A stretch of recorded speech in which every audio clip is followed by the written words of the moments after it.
mahasiswa jurusan teknik yang tidak pandai dalam bersosialisasi. Saat itu, kampusnya mengadakan pameran antar jurusan. Banyak sekali stand dan pertunjukan yang ditampilkan oleh para mahasiswa. Setibanya di kampus, Huiso bertemu dengan kedua temannya yang sedang menjaga stand jurusan teknik. Mereka bertiga menyediakan jasa gratis untuk perbaikan sepeda bagi para pengunjung. Alih-alih menjaga standnya, mereka bertiga malah asyik memainkan robot virtual hingga lupa ada pengunjung yang datang. Di lain tempat, seorang gadis sedang mengikuti lomba panahan berhadiah di kampus itu. Dia adalah Hyejin, pemanah profesional yang memiliki keterbatasan fisik. Di balik kekurangannya itu, dia sangat piawai menembakkan panahnya. Hingga saat dia berhasil, pemilik stand yang menyadari Hyejin adalah seorang profesional marah, merasa sudah dicurangi. Namun karena tidak ada peraturan tertulis sebelumnya, hadiah itu pun terpaksa diberikan. Saat Hyejin pergi, kursi roda miliknya tidak bisa dikendalikan. Hal itu membuatnya terus melaju hingga akhirnya tersungkur ke dalam stand jurusan teknik. Huiso yang ada di sana bukannya membantu, tapi malah fokus pada kursi roda gadis itu dan berkata bahwa remote kontrolnya sudah rusak.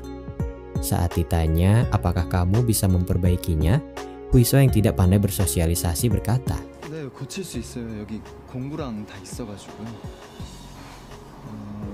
저 잠깐만 일어나 보실래요? 네? 죄송해요, 저기. Singkat cerita, Huiso telah memperbaiki controller di kursi roda itu. Hyejin terlihat sangat gembira dan memuji bakat yang dimiliki Huiso. Karena Hyejin tidak mau berhutang budi, dia mengajak Huiso makan bersama dan mentraktirnya sebagai tanda terima kasih.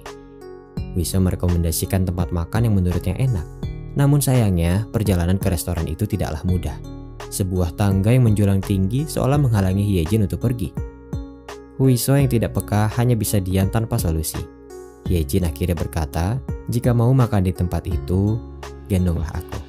Setelah menggendongnya dengan penuh perjuangan, Huiso memesan makanan favoritnya, dan ternyata Hyejin juga menyukai menu itu. Saat mereka berdua makan, Huiso menjelaskan secara teoritis kenapa makanan itu bisa enak. Seketika Hyejin menyuapinya agar dia berhenti bicara dan menikmati makanannya itu. Setelah mereka berdua selesai makan, masalah baru muncul, di mana kursi roda elektrik milik Hyejin hilang. Akhirnya Hyejin dijemput seseorang yang ternyata itu adalah adiknya sendiri.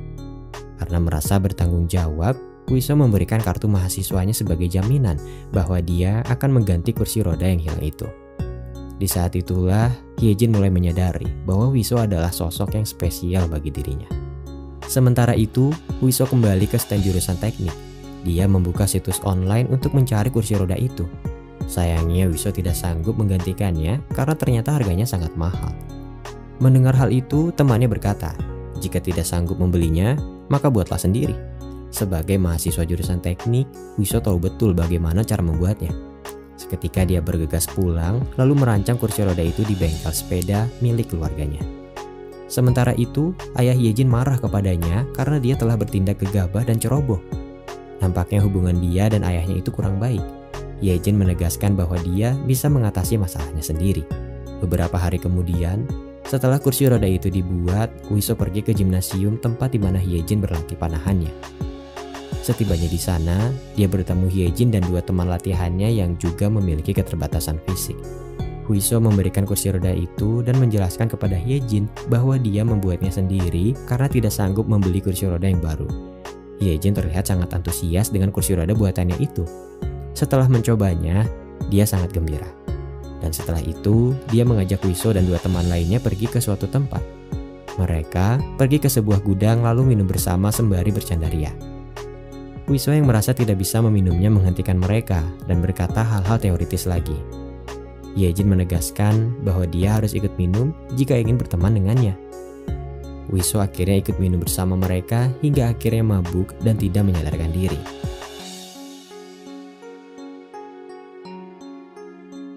Hyejin mengantarnya pulang dengan taksi online.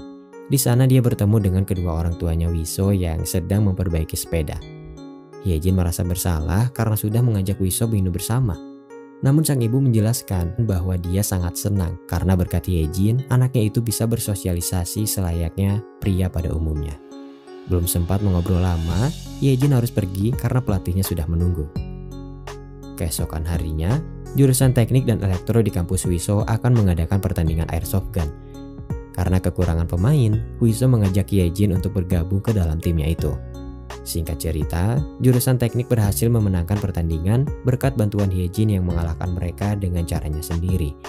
Di malam harinya, mereka pergi berkemah di sebuah taman. Mereka makan bersama, bercanda ria, dan saling bercerita tentang masa lalu. Sejak saat itulah, mereka semakin dekat dan saling mengenal satu sama lain.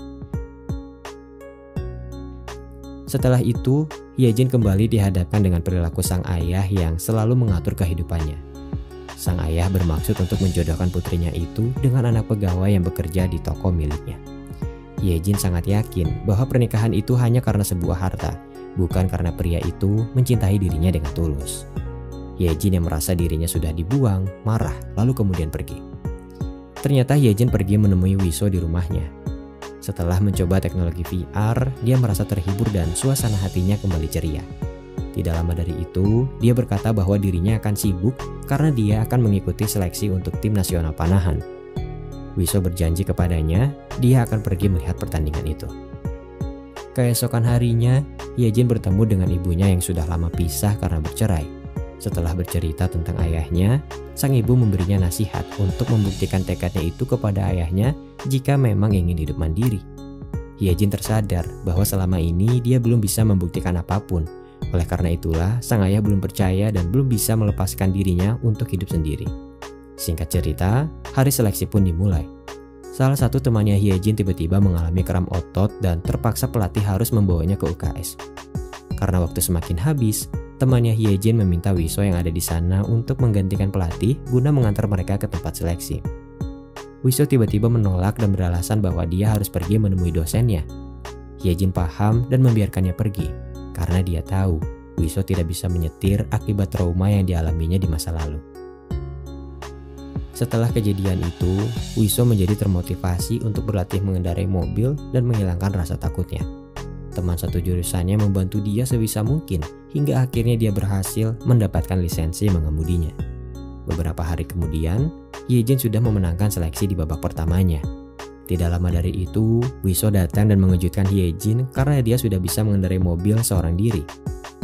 Bagi orang lain, bisa mengendarai mobil itu adalah perkara yang mudah.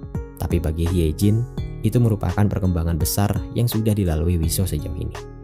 Saat mereka pulang berdua, sebuah mobil mengagetkan Wiso dan membuatnya kehilangan kendali. Saat itu terungkap bahwa Wiso mengalami trauma ketika dia diganggu dan dikurung oleh teman masa kecilnya di dalam loker. Itulah sebabnya kenapa dia menjadi takut saat berada di ruang sempit. Itu juga yang menjadi alasan kenapa dia sulit bersosialisasi selama ini. Mereka berdua selamat dari kecelakaan. Namun, Wiso harus dibawa ke rumah sakit karena serangan panik yang dia alami. Hyejin menangis karena dia merasa bersalah. Ibu Wiso menjelaskan bahwa putranya itu baik-baik saja. Dia juga mengucapkan terima kasih kepada Hyejin karena sudah merubah kehidupan putranya. Tidak lama dari itu, ayah Hyejin datang ke rumah sakit dan meminta putrinya untuk menjauhi Wiso. Sang ayah menegaskan bahwa Hyejin membutuhkan seorang pria yang sehat secara fisik dan mental, tidak seperti Wiso. Di saat yang sama, Wiso tidak sengaja mendengarkan percakapan mereka dari kejauhan. Menyadari ketidaksempurnaannya itu, Wiso meminta Hyejin untuk tidak saling bertemu lagi. Wiso menjelaskan bahwa itu adalah jalan yang terbaik untuk mereka berdua. Hyejin patah hati, begitu juga dengan Wiso yang sebenarnya tidak ingin berpisah darinya.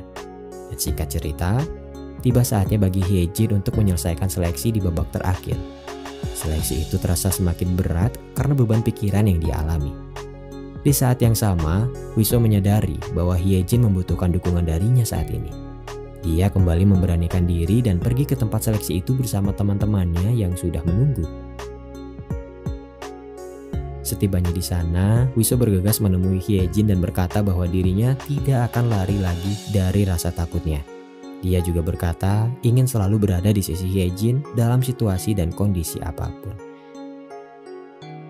Saat pertandingan dilanjut, Hyejin kembali mendapatkan semangatnya.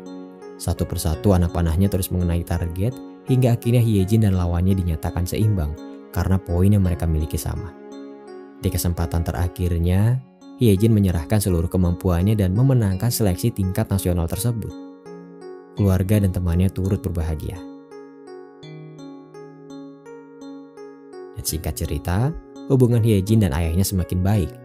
Adik Hyejin diceritakan pergi ke luar negeri karena dia mendapat beasiswa pertukaran pelajar. Wiso akhirnya menikahi Hyejin setelah dia lulus menjadi seorang insinyur. Film ini diakhiri dengan kebahagiaan ketika Wiso, Hyejin dan teman-temannya pergi makan bersama di restoran favorit mereka.